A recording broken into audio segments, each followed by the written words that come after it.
নমস্কাৰ সকলোকে নমস্কাৰ জনাইছো। প্ৰথমত আমাৰ চিমেণ্ট চাপৰি ক্ৰীড়া সন্থাৰ উদ্যোগত স্বৰ্গীয় লাইচুমা স্বৰ্গীয়াৰী সোঁৱৰণী প্ৰাইজ মানি ফুটবল টুৰ্ণামেণ্ট দ্বিতীয় সংস্কৰণ। এই দ্বিতীয় সংস্কৰণত আমি আজি 24 আগষ্ট 2025 চনৰ আৰম্ভণি কৰিছোঁ।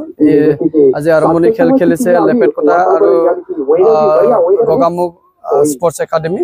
এই দুইটি দলে ইতিমধ্যে খেলি আছে। আমাৰ আজিৰ খেল উদ্বোধন কৰিলে আমাৰ জোনাই বিধানসভা সমষ্টিৰ সন্মানীয় বিধায়ক শ্ৰীযুত ভুৱনকুমাৰ ডাঙৰীয়া, তেখেতে উদ্বোধন কৰি দিছে। যি খেল হ'ব এইখিনি ভালে হ'ব। আমাৰ এইটো সংস্কৰণ দ্বিতীয় সংস্কৰণ মুঠ 25টি দলে অংশগ্ৰহণ কৰিছে। ইয়াৰে কোকৰাঝাৰ জিলাৰ পৰা দল আছে, মেঘালয়ৰ পৰা শ্বিলঙৰ পৰা দল আহিছে, আমাৰ ইটানগৰ তাৰমানে অৰুণাচল প্ৰদেশৰ পৰা দল আহিছে। এই গতিকে আমি আশা কৰিছো আমাৰ যি দ্বিতীয় সংস্কৰণৰ যি টুৰ্ণামেণ্ট, এই টুৰ্ণামেণ্ট ভালে হ'ব।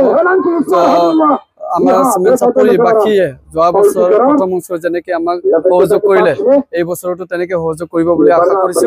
সকলোৰে সহযোগিতা যদি আমি পাওঁ তেতিয়া মানে আমি ফলপ্ৰসূ ৰিজাল্ট পাম বুলি আশা কৰিছো।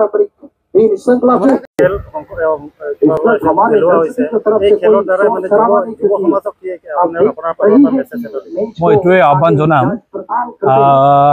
ফুটবল আমাৰ বিশেষকৈ গ্ৰাম্য অঞ্চলত জনগণে খুব ভাল পায়। আৰু খালি এটা আহ্বান আছে যে এইবাৰ লাইচুমা স্বৰ্গীয়াৰী সোঁৱৰণী, তেখেতৰ সোঁৱৰণত এইটো দ্বিতীয়বাৰ হৈছে। যোৱাবাৰো মই চাইছোঁ বহুত দৰ্শক, আৰু এইবাৰো আৰম্ভণি আজি চাইছোঁ দৰ্শক বহুত হৈছে। আৰু অহা দিনবোৰত ফাইনেললৈকে মই ভাবোঁ যে ইয়াত নধৰা হ'ব। কিন্তু যিমান ফুটবল প্ৰিয় আমাৰ জনগণৰ কাৰণে, এই সমান আমি ফেচিলিটি চাগে ক'ৰবাত দিব পৰা নাই। নহ'লে 120 কোটি আপোনাৰ জনসংখ্যাৰ দেশ এখনৰ পৰা ৱৰ্ল্ড কাপ ফুটবল খেলিব পৰাকে এতিয়ালৈকে টীম এটা ওলাব নোৱাৰাটো, অলিম্পিকত খেলিব পৰাকে টীম ওলাব নোৱাৰাটো ডাঙৰ হাতৰ।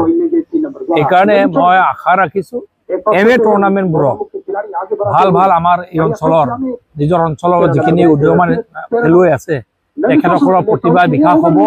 তেখেতসকলে ডাঙৰ সপোন চাব আৰু খেলি মেলি। এতিয়া মই খবৰ পাইছোঁ স্পেইনলৈ আমাৰেই এজন খেলুৱৈ ইয়াৰ পৰা অক্টোবৰ নৱেম্বৰ ফালে আপোনাৰ কোচিঙৰ কাৰণে যাব বুলি খবৰ পাইছোঁ।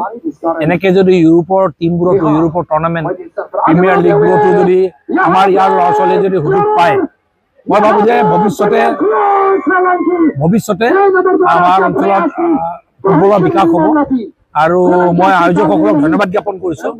লাইচুমা স্বৰ্গীয়াৰী এই অঞ্চলৰ এজন ভাল সামাজিক ব্যক্তি আছিলে, জিলা পৰিষদকো আমাৰ জনপ্ৰতিনিধি আছিলে।